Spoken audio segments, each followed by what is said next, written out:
ایک حدیث پاک سنیں، بخاری مسلم میں ہے، حضرت انس بن مالک رضی اللہ تعالی عنہ راوی ہیں، فرماتے ہیں کہ ایک عورت نبی پاک صلی اللہ علیہ وسلم کی خدمت میں آئی، ایک بی بی، اور اس نے آ کے تو رونا شروع کر دیا، عرض کرنے لگی یا رسول اللہ صلی اللہ تعالی علیہ وسلم، میں مرگی کی مریض ہوں، میں مرگی کی مریض ہوں، اور میری حالت یہ ہے کہ مجھے جب مرگی ہوتی ہے تو میں شدید تکلیف میں، آپ کو پتہ ہے یہ جو مرگی کی بیماری ہوتی ہے یہ اعصابی بیماری ہے، یعنی اس پہ ذہن بھی قابو آ جاتا ہے مریض کا اور جسم بھی، بندہ بے ہوش ہو کے گر پڑتا ہے اور نارمل زندگی نہیں اس کی ہوتی، بیچارہ نہ خوشی پہ جا سکتا ہے نہ غم پہ، تکلیف بڑی ہوتی، اور عورتیں ویسے ہی کمزور پیدا کی گئی ہیں۔ تو وہ کہنے لگی حضور مجھے مرگی ہے اور میری حالت یہ ہے کہ میں بڑی تکلیف میں ہوں، نہ کہیں جا سکتی ہوں، نہ آ سکتی ہوں، نہ کوئی سفر کر سکتی ہوں، بڑی اذیت ناک میرا وقت گزرتا ہے، میرے لیے دعا کریں اللہ مجھے شفا دے دے۔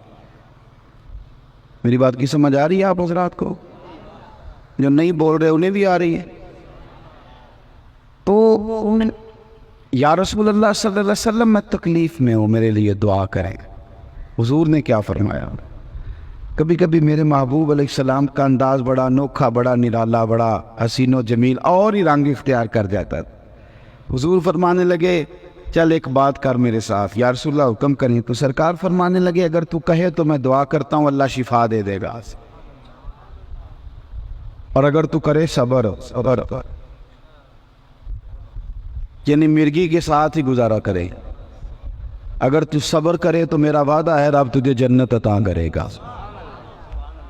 بھائی میرے جو گھٹنے میں درد ہو رہی ہو تو کوئی پیر صاحب، کوئی اللہ کا بندہ میرے پاس آ جائے اور مجھے مل جائے موقع، وہ کہیں جی گھٹنے کی شفا لینی ہے کہ جنت، تو میرے خیال ہے ایسے یہ آکھنے پیر جی ہے تسی گوڈے دی دعا کرو نا تو جنت بھی اللہ خیر کرے گا، اس کو تو ٹھیک کریں گے۔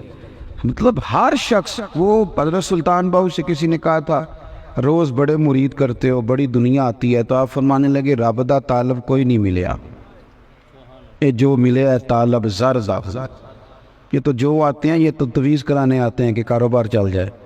رب دا طالب کوئی نہیں ملے، یہ تو جو ملے ہے طالب زر، یہ تو دعائیں کرانے آئے ہیں، رشتہ نہیں ہوتا، کام نہیں چلتا، تو کہا یہ تو سارے دنیا دار ہے، کوئی آتا جو آ کے کہتا کہ کوئی شے نہیں چاہیے میری رب سے ملاقات کریں،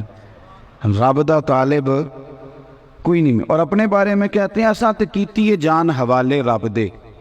ایسا عشق کمایا اسی تے مرن تو پہلوں مر گئے باہو تاں مطلب نو پایا ہے، مرن تو پہلا مر گئے باہو تاں مطلب نو پایا۔ تو وہ خاتون عرض کرتی ہے یا رسول اللہ دعا کر دیں۔ حضور فرمانے لگے کہ اگر تو کہتی ہے تو دعا کرتا ہوں، رب تجھے ابھی شفا دے گا، اور اگر تو کرے صبر تو پھر میرا وعدہ ہے رب تجھے بغیر حساب کتاب جنت دے گا۔ تو صحابہ کہتے ہیں اس نے ایک منٹ نہیں لگایا سوچنے میں، ذہن بن گیا تھا نا کہ اصل چیز آخرت ہے، ایک منٹ نہیں لگایا، فوراً عرض کہتی سونے تھوڑی سی تو زندگی ہے، میں مرگی کے ساتھ ہی گزارا کر لوں گی، اب وعدہ کرے رب مجھے جنت عطا کرے۔ یہ سوچ تھی، یہ فہم تھا، ایک خاص وقت پر جا کر انسان کا یہ مزاج بنتا ہے، اور یہ مزاج بن جائے تو بندہ بچ جاتا ہے۔ اللہ کے رسول نے دعا کر دی، فرمایا جا تیرا میرا وعدہ ہو گیا، رب تجھے جنت عطا کرے گا۔ کہنے لگی یا رسول اللہ جب مرگی ہوتی ہے تو میرے وجود سے کپڑے ہٹ جاتے ہیں، صحابیہ ہوں، با پردہ ہوں، دعا کریں بس میرا پردہ قائم رہے۔ تو نبی پاک علیہ السلام نے دعا کر دی اللہ اس کے پردے کو قائم رکھنا۔ صحابہ کہتے ہیں بڑی بھی اسے مرگی ہوتی تھی پر اس کے کپڑے نہیں ہٹتے تھے جسم سے، اور حضرت عثمان غنی کے زمانے تک وہ زندہ رہی۔ تو شارحین نے لکھا ہے کہ جب کوئی پوچھتا تھا نا کسی صحابی سے کہ میں نے کوئی جنتی بندہ دیکھنا ہے، تو صحابہ اس بوڑھی کا دروازہ کھٹکھٹاتے تھے، کہتے اسے دیکھ لو، اسے دنیا میں نبی پاک نے جنت کی بشارت عطا فرمائی۔